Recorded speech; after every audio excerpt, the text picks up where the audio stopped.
Hello.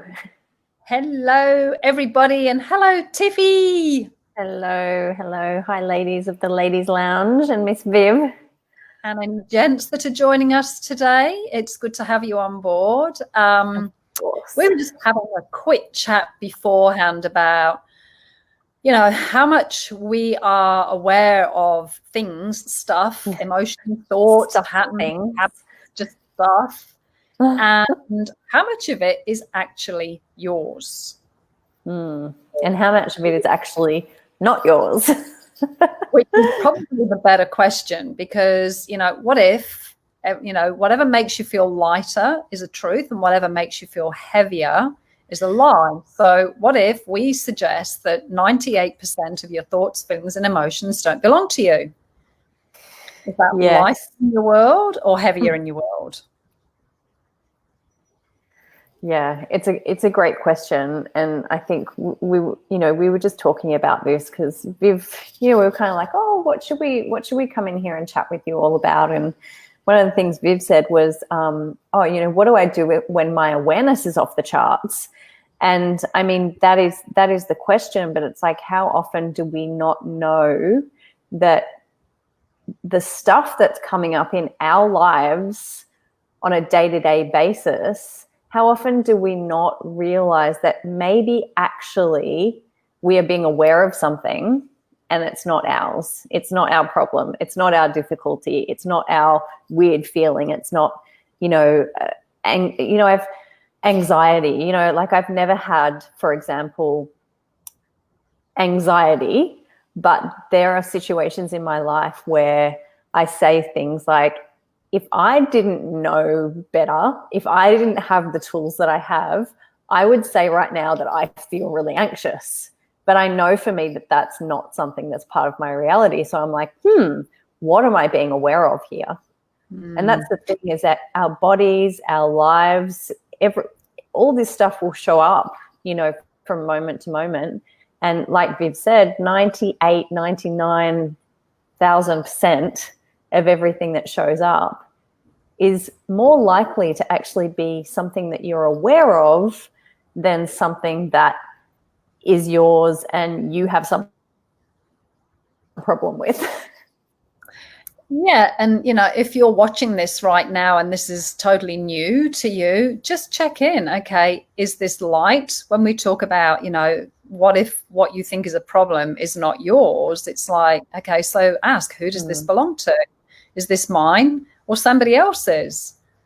And whatever lightens up is the truth, because I think so many people get so caught up in the whitewash of everybody else's thoughts, feelings and emotions and their turmoil and their trauma and drama and their upset and anger and intrigue and everything else, that we kind of get washed up in that and we lose what's true for us. And yet, like you acknowledged, Tiff, it's like, yeah, I know this isn't me. I don't get anxiety. I'm not an anxious person. So I know that that's not mine.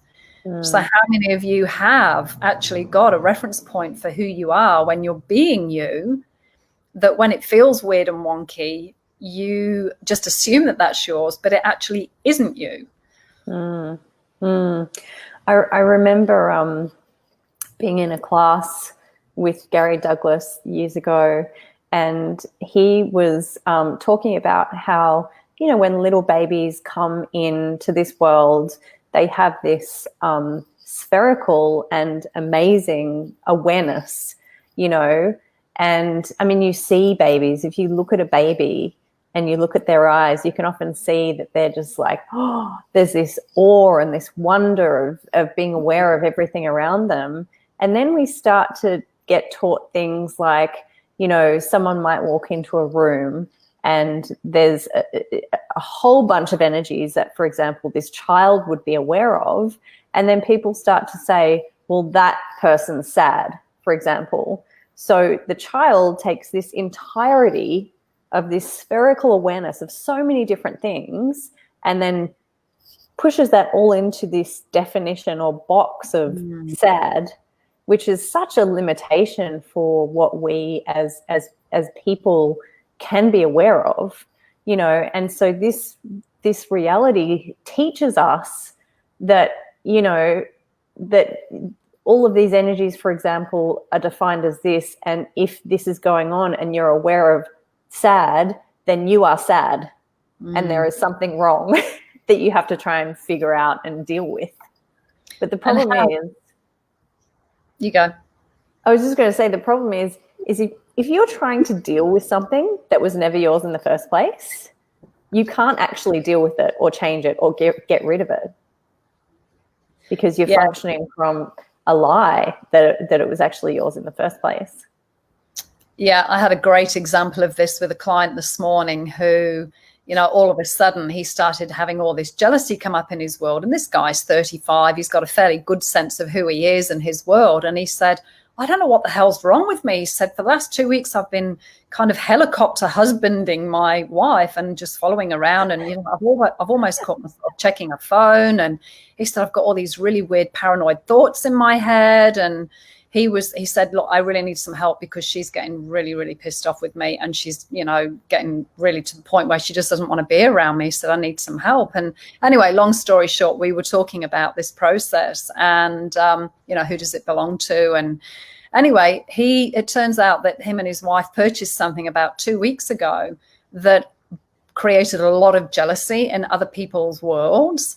But, you know, they're all smiling and happy, pretending to be happy. But meanwhile, the projections behind the smiles were saying a totally different, you know, speaking a very different energetic story. And he, being the aware bear that he is, was totally aware of all this jealousy and this projection and rejection. He then actually started to play that out into his relationship.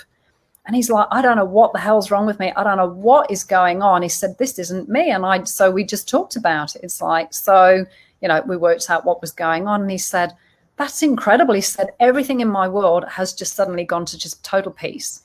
He said, I feel calm. He said, I can get off the phone now. He said, I just feel like me again. Wow. So I said, who are you being? I said, are you being you? He said, no, I don't know who I am being. And you don't have to know who you are being, but you just know I'm not being me right now. Wow. That is a mind-blowing example of that, really, isn't it? That, you know, this guy's bought something new in his life. Everybody around him is jealous of the thing, you know, of him, but they're not saying it. And that's the thing, is oftentimes when people are trying to hide something from you like that, they're hiding the fact that they're jealous, but they're saying, oh, that's so wonderful, I'm so happy for you. Those are often things that we will perceive more easily and more readily. So he has no idea that these people are jealous because they're going, that's great. And then so he has this energy of jealousy in his awareness. And then the only place he knows where to put that energy is into his relationship, which has nothing to do with his I'm just like, you know, it just is amazing how this stuff works. And when you start to get more aware of, you know, and like Viv was saying before, you know, there is a tool that we talk about, that Access Consciousness tool, and it's, who does this belong to? And it's literally just asking that question for any thought, feeling, emotion, sensation that you have in every moment. And if that lightens up at all when you ask that question, it's not yours. And so, you know, when you start to use this tool and you start to become aware of these places where you think there's some problem in your relationship that has absolutely nothing to do with that, it's like, how many people are going around creating problems in their lives that have nothing to do with them whatsoever, just because they're way more aware than they're ever been taught that they are, or being given the tools to deal with and play with that awareness. Yeah. And, you know, even if you do go, okay, so who does this belong to? You don't literally have to know who it belongs to. You don't have to work out where it's come from. It could be somebody you've passed in the supermarket, you know, but and the other thing that really shifted it for him was he went, oh my God, you know, he was on the end of the phone with me and I could hear his whole universe change when he went, oh my God, this isn't mine. He said, I was fine. And then all of a sudden 2 weeks ago, and that's how I said, what happened 2 weeks ago? And he went, well, we bought this horse. And I went, okay. Wow. And he, what? And I'm like, what? And isn't that cool? Like when you said, Viv, that when you're on the phone with him, he was like, oh, and that is that sense of lightness where you're like, oh my God. You know, I mean, I had this when I first heard about this "Who Does It Belong To" tool. I used to get into bad moods, you know, when I was, you know, like a teenager or whatever, and I could never relate the bad moods to anything, and I'd be confused by it. But I'd call my friends and be like, you know, I'm just in a bad mood. I can't seem to get out of it. And they would be like, well, maybe it's this, or maybe you're premenstrual. And I'd be like, no, it's not that. It's not that. It's not that.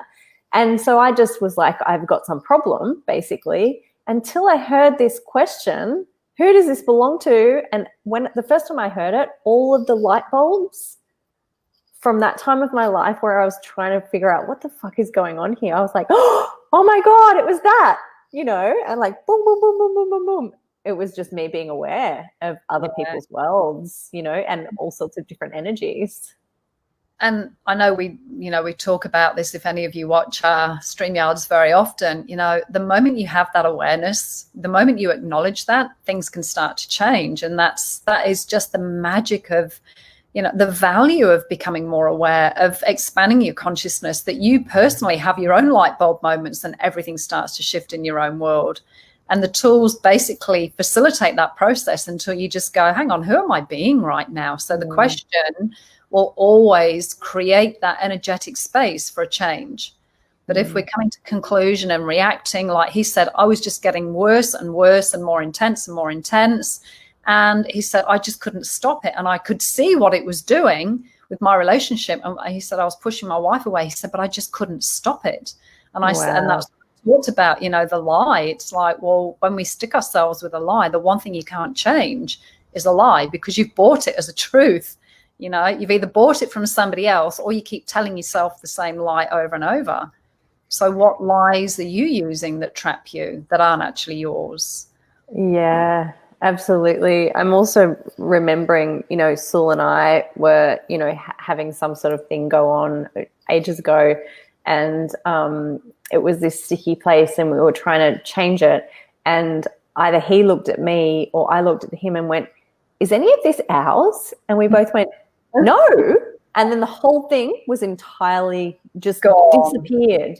Disappeared. You know, again, that thing you're talking about with this friend or this client is we were playing out something that had nothing to do with us, that somewhere we were being aware of and picked up as ours, and then started to create based on that. And like you say, Viv, it's like if something's not light in your world, it's not true for you.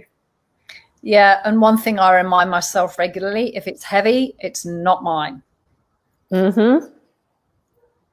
Yeah. Awesome conversation, Tiff. Awesome conversation. We've got some people here with us as well. Mr. Andrew, Alicia, Claudia. Hi, everyone. And someone else who just says Facebook user. So hello, I'm not sure who you are, but hello, Facebook user. She says, or he says, thank you, ladies. It's a pleasure. The situations you talk about expand my world, even though I'm over 6 years playing with access tools. So thanks for being here. We are grateful. Yes, thanks for joining us. Stay tuned for some more phenomenal conversations. And the ladies left. Lovely. Always fun playing with you, Viv. You too. Okay. Bye, everyone. Bye, everybody.